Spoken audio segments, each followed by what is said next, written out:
Other news now, Hurricane Michael did significant damage to the Gulf Coast region and is having an impact on oysters. Yeah, as a result, it may be tough to get the quality of oyster that you're used to. Yeah, CBS 42 News reporter Conor Gasky is live in Vestavia. And Conor, how exactly is Michael affecting the oyster supply in our area?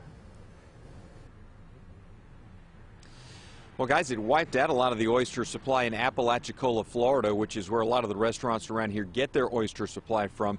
So that's making business a lot more difficult right now in places like Snapper Grabbers here in Vestavia. I spoke with the chef de cuisine here yesterday. We've got a restaurant here, but they're also a seafood market. They sell a lot of Apalachicola oysters, but the chef tells me he's been in contact with some of the suppliers down there, and things are not looking good ever since the storm.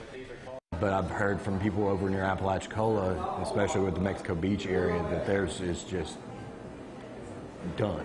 And there's not much. You know, Mexico Beach, there's not much left. And he says even if they could get oysters there now, they probably would not be the same type of quality as you're used to in terms of the kind of saltiness that you've probably become used to if you've eaten Apalachicola oysters in the past. So I talked to him a little bit about how he's having to adjust from a business perspective to the lack of having the type of oysters that he's used to in the past. You'll hear from him about that coming up in the next half hour. Live in Vestavia, Conor Gasky, CBS 42 News. Local coverage you can count on.